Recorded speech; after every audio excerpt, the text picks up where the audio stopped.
1장 28절부터 30절까지입니다.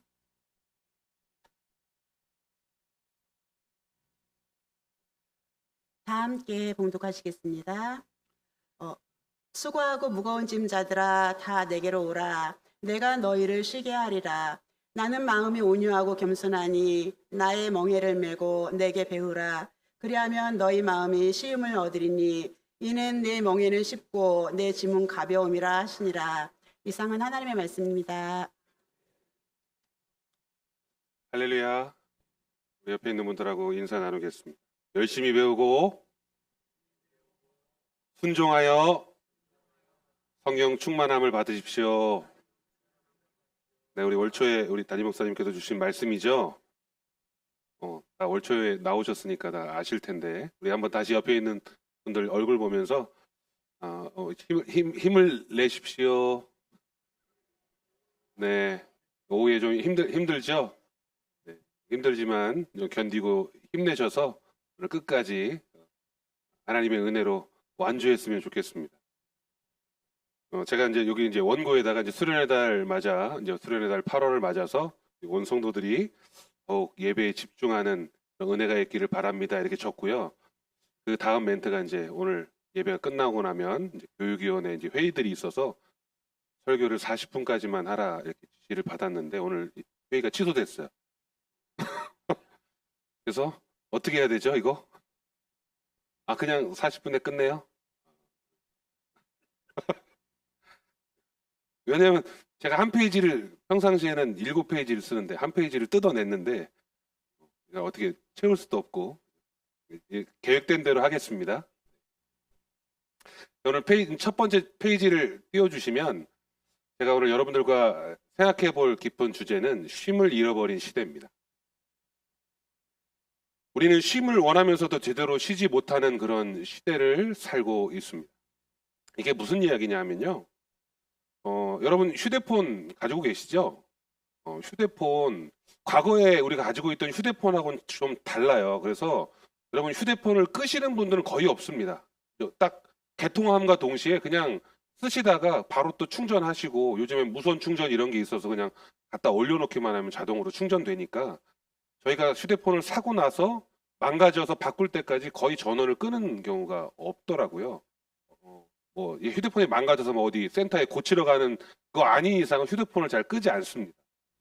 근데 이 휴대폰도요, 잠깐 전원을 껐다 켜야 되는 경우가 있다 그러더라고요. 이 휴대폰을 이렇게 판매하거나 만든 사람들이 이야기하기를 그래도 한 일주일이나 2주에 한 번씩 휴대폰 전원을 껐다가 다시 부팅시키는 걸 좀 하라고 하더라고요. 왜냐하면 전원이 꺼졌다 켜질 때 이런 휴대폰에 있는 이런 메모리들을 정리하고 또 이렇게 뭐 바이러스나 뭐 이런 게 들어오면 그런 것들을 이렇게 제거하는 프로그램이 자동으로 돌아간대요. 그러니까 여러분 휴대전화를 껐다 켜시는 게 좋은 거 여러분 기억하시고요.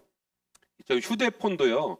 한번 껐다 켜지면서 잠깐 쉬었다 다시 켜지는 바로 그 순간 휴대폰의 성능을 오래도록 유지할 수 있다는 거죠. 그래서 이 쉼이라는 건 꼭 인간뿐만 아니라 이 모든 자연 만물이 다 이 쉼이라는 게 필요한 것 같아요. 근데 제가 오늘 타이틀에서 정한 것처럼 쉼을 원하지만 쉼을 갖기 힘든 쉼을 잃어버린 시대를 저와 여러분들은 살고 있다라고 제가 타이틀을 잡았습니다. 여러분 20세기, 그러니까 지금 21세기를 살고 있지만 20세기부터 여러분 우리나라 대한민국이요 얼마나 쉼 없이 달려왔는지 여러분들이 산 증인이시잖아요. 그러니까 어디 가족들하고 휴가, 뭐 여름에 피서 이런 거 생각지도 못하고 그냥 오직 일만 하면서 달려왔던 시대가 우리 성도님들의 시대였어요. 20세기에. 그렇게 달려오다 보니까 대한민국이요 얼마나 잘 살게 됐는지 대한민국을 이제는 후진국이라고 부르지 않습니다. 대한민국을 선진국이라고 불러요.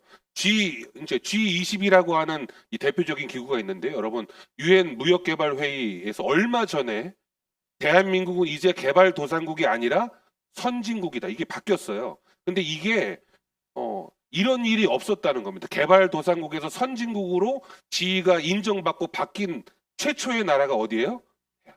저희 나라입니다, 여러분. 얼마나 대단해요.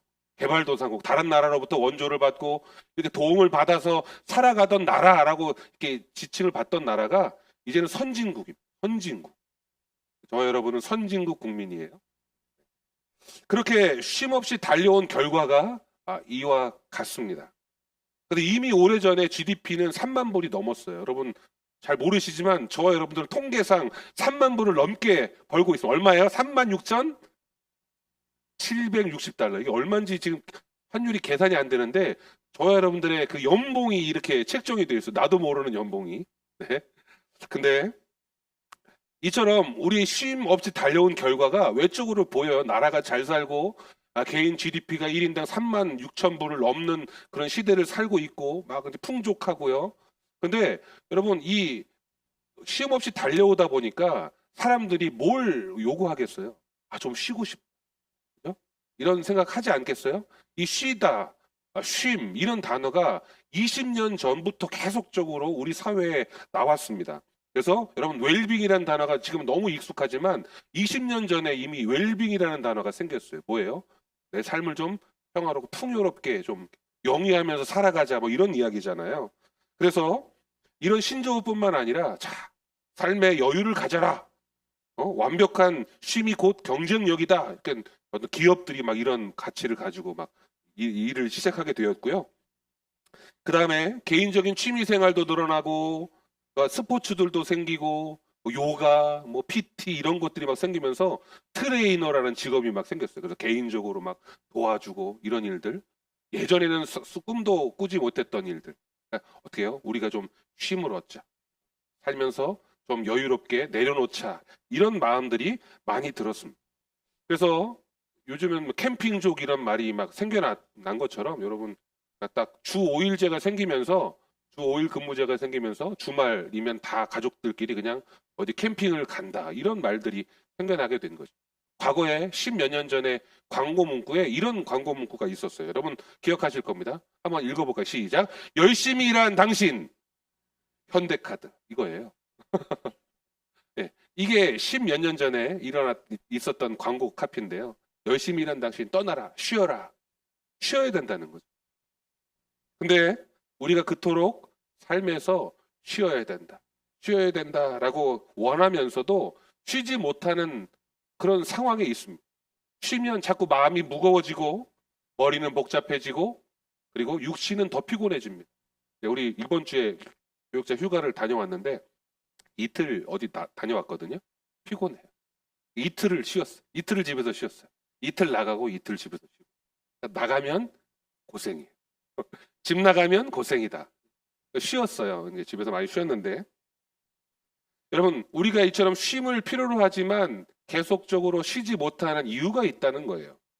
왜냐하면 세상이 우리에게 계속적으로 요구합니다. 뭘 요구합니까? 끊임없이 더 열심히 일해야 된다. 더 열심히 벌어야 된다. 지금은 고삐를 늦출 때가 아니야. 더 바짝 벌어야 된다. 세상은 계속 그렇게 말해요. 지금 쉬면 남들보다 도태되는 거야. 지금 공부하지 않으면 남들보다 모자라게 되는 거야. 여러분, 지금 일하지 않으면 당신의 지금 위치를 빼앗길 수 있어. 이렇게 세상은 계속 우리에게 말해. 그러니까 몸은 쉬고 싶은데 쉬지 못하는 거죠.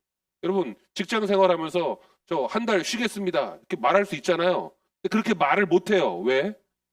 그렇게 말하면 갔다 오고 나면 내 자리가 없어지니까, 책상이 없어지니까요, 여러분.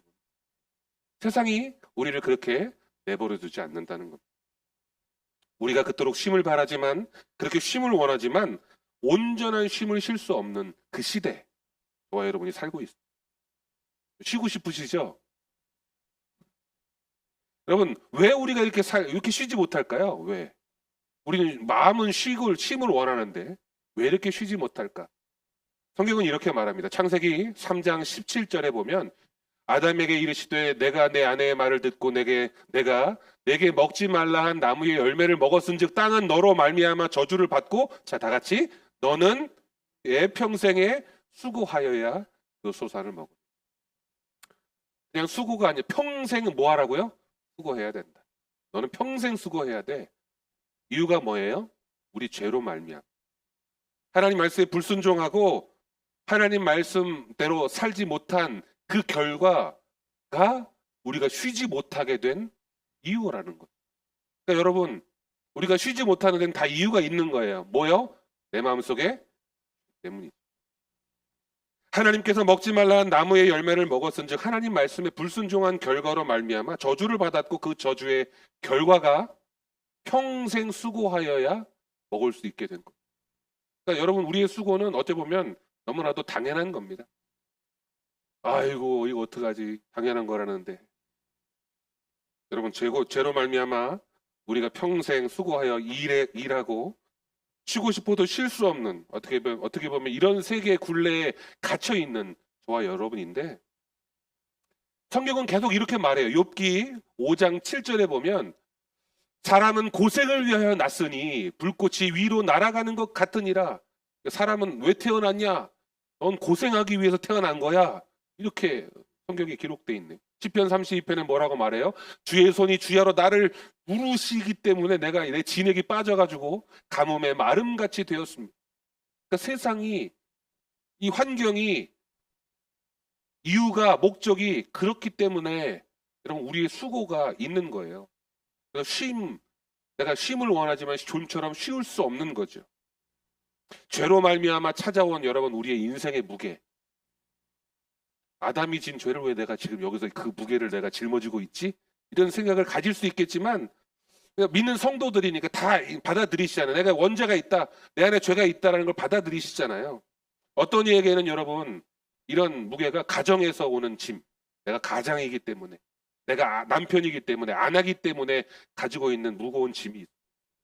그래서 우리 아버지들이 보이지 않지만 여기에 곰이 몇 마리씩 이렇게 매달려 있잖아요.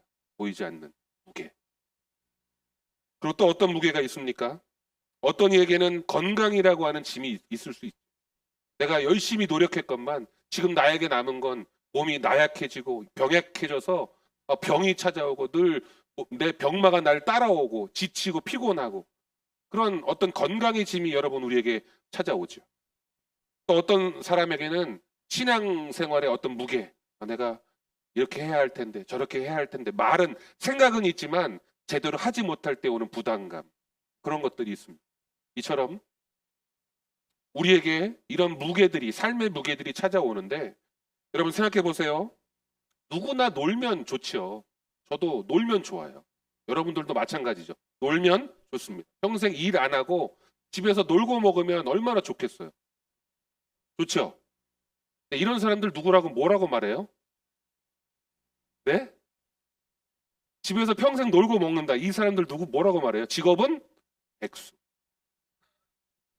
제가 재미난 그 뉴스 카피를 봤는데, 중국이에요. 중국. 저는 조만간 직장을 구할 계획이 없습니다. 저는 집에서 한동안 전업 자녀로 일하고 싶습니다. 네? 뭐요? 이런 자식이 있으면 참 마음이 아플 것 같아요. 나는 그냥 백수로 살겠습니다. 이런 이야기 있잖아요. 이게 요즘 뭐 중국뿐만 아니라 많은 이런 청년들이 나는 그냥 쉬고 싶어, 놀고 싶어요. 누구나 꿈꾸는 직업이 백수일 텐데. 여러분, 그런데 만약 그렇다면, 쉴 수 있고 내 마음껏 쉬고 내 마음껏 아무것도 하지 않는다면 뭘 먹고 살죠? 뭘 먹고 살고 또 뭘 하면서 삽니까? 그리고 뭘 하면서 인생의 기쁨을 누리겠어요?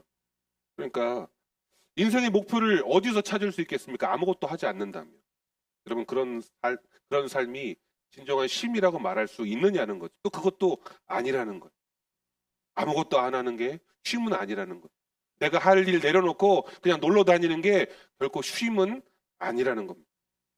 이런 우리에게 주님께서 오늘 본문을 통해서 이렇게 말씀하십니다. 28절입니다. 같이 한번 읽어볼까요? 시작. 수고하고 무거운 짐진 자들아 다 내게로 오라. 내가 너희를 쉬게 하리. 여러분, 이 말씀은 단순한 야, 너 수고하고 무거운 짐을 졌구나, 내가 널 위로해 줄게, 이렇게 단순한 어떤 위로, 이런 말이 아니라, 여러분, 이 말씀은요, 우리의 인생의 방향을 완전히 바꾸는 예수님의 초청이라고 저는 생각합니다. 내게로 오라. 내가 너희를 쉬게 하리라. 여러분, 주님은 세상에 이 말하는 더 열심히 일해. 남들과의 경쟁에도 뒤처지면 안 돼. 라고 우리를 채찍질하시는 게 아니라 그 말과는 정반대의 말씀을 하시죠. 네? 내게로 오라. 내가 너희를 쉬게 하리. 주님이 우리의 주인이라고 봤을 때 이런 주인이 있으면 얼마나 좋겠어요. 주인의 입장에서 종들에게 뭐라고 말해요? 너 조금만 먹어. 너 조금만 쉬어. 나가서 일해. 이게 주인의 늘 달고 다니는 말일 텐데 우리 주님께서는 그렇게 말씀하시지 않고 나에게 오라. 내가 너를 쉬게 하리. 내게로 와. 너희는 쉬어야 해. 내게로 와. 내가 너희를 쉬게 만들어 줄게. 여러분 이런 주님의 은혜가 참된 쉼을 바라는 우리 사랑하는 귀한 성도들 여러분 삶에 충만하시기를 간절히 축원합니다. 사실 우리는 진짜 쉼이 필요해요. 저와 여러분들. 이 진짜 쉼이 필요할 텐데 진짜 쉼이라는 게 뭐냐는 거죠. 죄로 말미암아 평생을 수고하여야 하는 저와 여러분의 현 상태잖아요. 하나님께서는 우리를 그냥 진짜로 쉼이 없는 존재로 만드신 게 아니라 쉼을 필요로 하는 존재로 만드셨다는 겁니다. 그걸 어떻게 알 수 있어요? 주님이 친히 보여주셨거든요. 몸소 우리에게 보여주십니다. 바로 하나님께서 온 천지와 만물을 창조하신 이후에 인간까지 다 창조하시고 뭐 하셨어요? 쉬셨죠. 안식하셨죠. 여러분 하나님께 무슨 쉼이 필요하겠어요? 천지와 만물을 창조하신 하나님, 온 우주 만물 가운데 차고 넘치는 능력과 권세를 가지고 계신 하나님이신데 하나님 앞에 쉼 이런 게 필요하겠냐는 거죠. 하나님께 쉼이 필요 없으세요. 그런데 왜 안식하시고 쉬셨냐라고 하는 거죠. 바로 우리 인간들을 위해 친히 그 쉼을 보여주시는 거죠. 사진을 한번 이제 띄워주시면 수고하고 무거운 짐진 자들아. 주님께서 누구를 부르시고 계세요? 힘 있고 돈 많고 성공한 사람들을 부르고 계신 게 아니죠. 누구를 부르고 계세요? 수고하고 무거운 짐진 자들아. 여러분 여기서 수고란 건 정말 뭐라고 표현해야 할지 모르겠지만 정말 몸과 마음이 지칠 대로 지쳐있는 상태, 정말 수고한 상태. 근데 저희들이 사실 이렇게 일하고 열심히 어떤 사람 수고하셨습니다 이렇게 말하는 게 사실 잘못된 표현이래요. 수고하십시오 이렇게 말하는 것도 사실 잘못된 표현이래요. 고생하세요 이런 말도 마찬가지거든요. 수고란 말이 정말 몸이 지치고 힘든 그런 상태를 말하는 거예요. 무거운 짐이란 건 여러분 인생의 책임, 죄책감, 때로는 오늘 주일 설교처럼 실패로부터 찾아오는 어떤 그런 무게감 이런 것들 있잖아요. 그런 무거운 짐들을 말하는 겁니다. 우리를 억누르고 있는 죄에 대한 문제, 율법을 통한 죄에 대한 문제도 마찬가지겠죠. 우리를 짓누르고 있는 모든 것들이 다 무거운 짐 안에 포함되는 거예요. 각자 다르겠지만 여러분들도 무거운 짐, 자 이제 눈을 감고 무거운 짐, 나에게 있어 무거운 짐은 뭐지? 잠깐 1초 동안 떠올려 보세요. 네, 그만. 눈 뜨세요. 무거운 짐 떠올리셨죠? 그럼 각자 다 나름의 무거운 짐이 있으세요. 자, 이러한 무거운 짐을 가지고 있는 저와 여러분을 부르시면서 말씀하십니다. 그 짐을 혼자 지지 마라. 혼자 지지 말아라라고 말씀하시는 것 말이 아니라 내게로 와서 내게로 오라. 오늘 28절을 다시 한번 띄워 보실래요? 자, 뭐라고요? 다 내게로. 여러분 이건 그냥 단순하게 그냥 일단 와봐, 나에게 오라라고 하는 초대가 아니라요. 쉬게 하시겠다고 하는 그 주님의 이 말씀 앞에 여러분 다 내게로 와라 라고 하는 그 말씀 사이에 뭐가 없어요. 뭐가? 내게로 와라. 그리고 내가 너희를 쉬게 하리라. 그 사이에 뭘 하면 조건이 없어요. 주님께서 우리를 쉬게 하시려고 하는데 어떻게 하면 내가 너희를 쉬게 하겠다라고 하는 조건이 이 문장에 들어가 있지 않습니다. 그러니까 우리가 뭘 해야만 하나님 내가 너희를 쉬게 해주겠다 이런 조건을 붙이시지 않으셨다는 거예요. 신앙생활을 열심히 해야지, 봉사 열심히 해야지, 선교, 구제, 전도, 헌금도 많이 해야지, 여러 가지 교회에서 봉사해야지 이런 조건을 주님은 지금 달고 우리에게 요청하시지 않으신다는 거예요.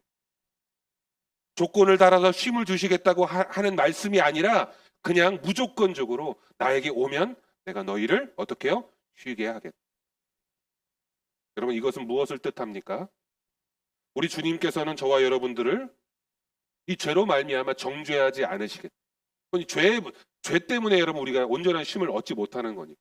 주님께서 너희를 정죄하지 않으시겠다. 우리의 무거운 짐을 보시고 그 짐을 나에게 맡겨라. 말씀하십니다. 자, 그러면 한번 따라해 보겠습니다. 여러분 제 말 그대로 따라해 주세요. 주님 도와주세요. 내 짐을 주께 맡깁니다. 다시 주님 도와주세요. 내 짐을 주께 맡깁니다. 이렇게만 하면 되는 거예요. 짐을 주님께 맡기기만 하면 되는 거예요. 두 번째 사진을 보면 내가 너희를 쉬게 하리라. 짐을 맡기면 우리가 쉼을 얻는 거예요. 여기서 말하는 이 쉼이라고 하는 단어가 영어로 이 리스, 그러니까 휴식이라는 단어가 아니에요. 다음 사진 한번 더 띄워주세요. 그러니까 이 쉼이라는 건 단순한 휴식이 아니라 여기서 성경에서 말하는 쉼, 이건 안식을 말하는 진정한 안식, 샬롬. 뭘 한번 따라해보세요. 샬롬. 우리가 샬롬 하잖아요. 이 샬롬이 진정한 평안, 안식, 쉼.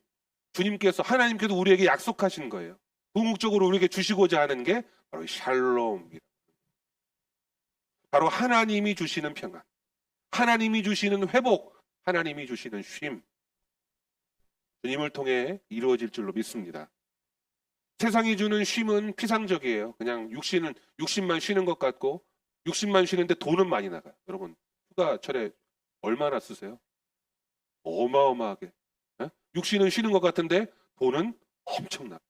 그러면 또 그 돈을 벌기 위해 엄청 일해야 되는 거예요. 이게 완전 반복되는 거예요. 이게 쉼이 아니야. 그죠? 세상이 주는 평안은 이렇게 피상적이에요.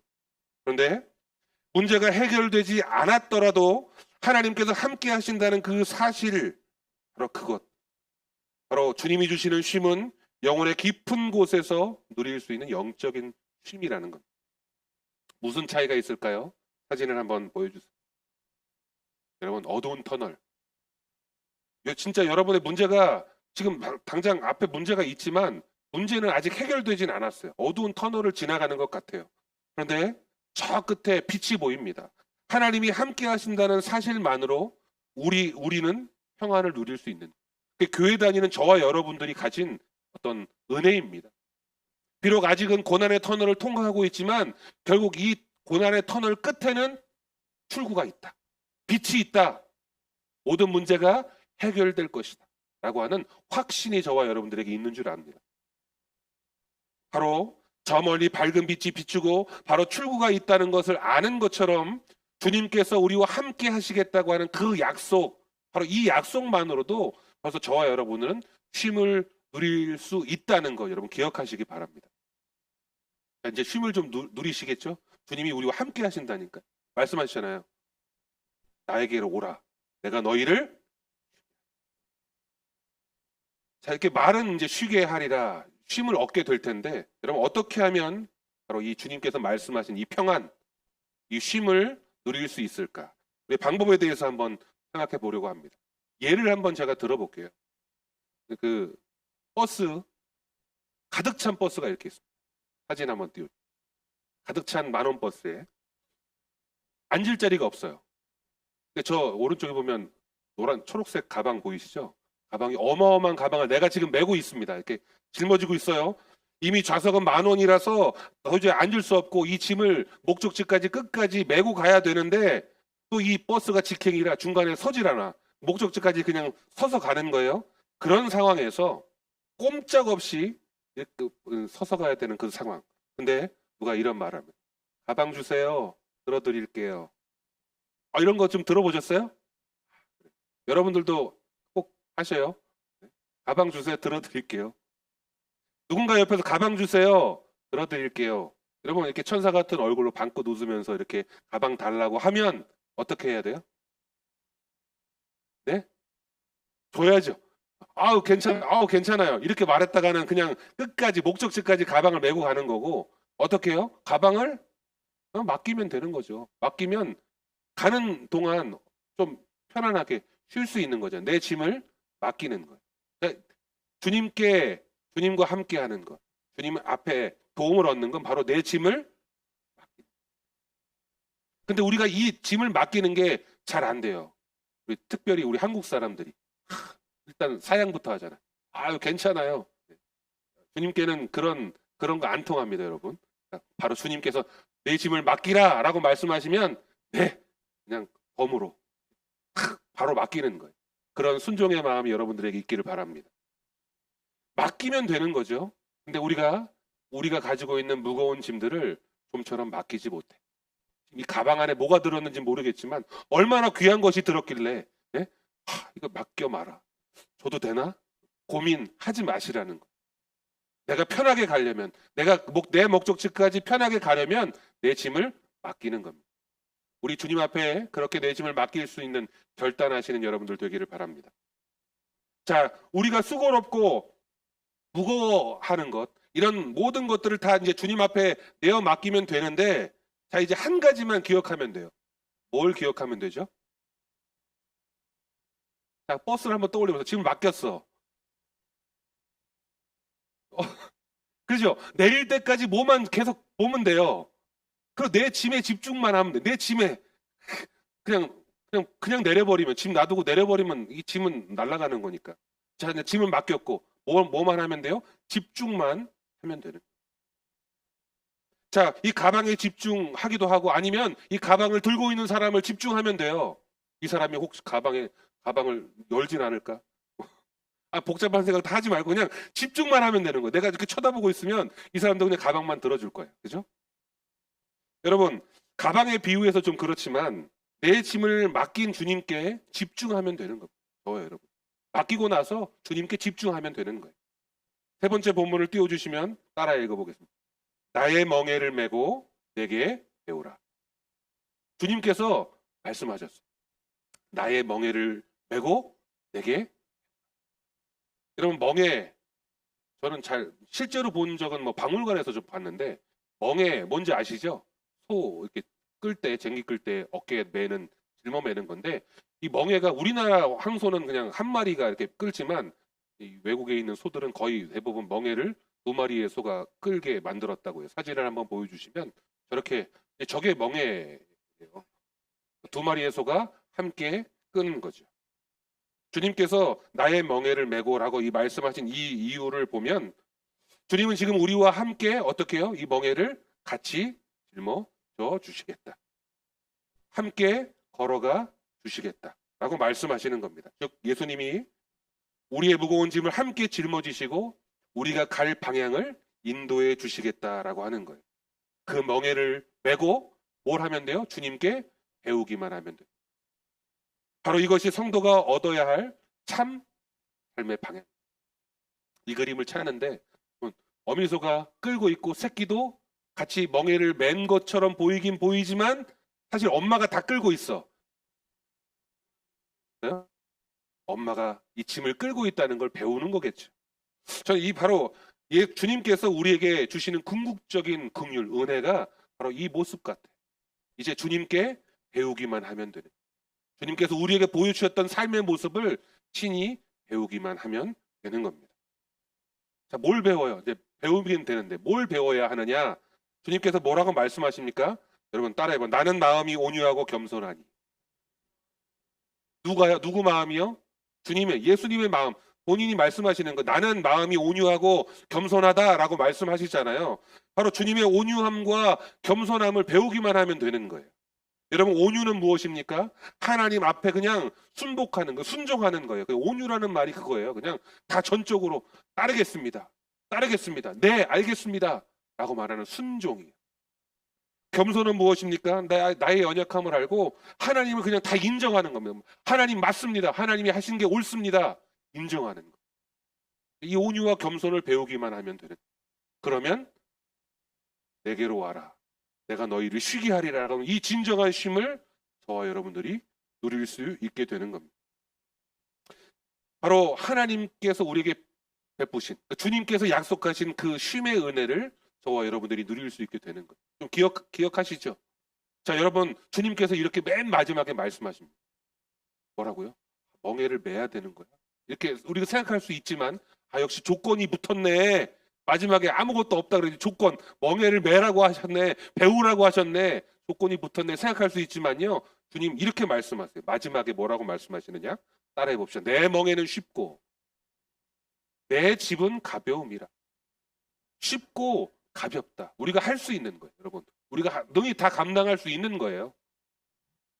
세상의 멍에는 무겁고 모순적이고 억압적입니다. 그래서 세상은 가면 갈수록 아까 제가 말씀드렸듯이 휴가 가지만 좋지만 돈 많이 들고 또 그 돈을 벌기 위해 또 열심히 일해야 되고 또 밤새워 일해야 되고 야근해야 되고 이게 쳇바퀴 돌아가는 것 같잖아요. 세상은 이렇게 모순적이에요. 근데 하나님이 주시는 주님이 주시는 쉼은 결코 그렇지 않다는 겁니다.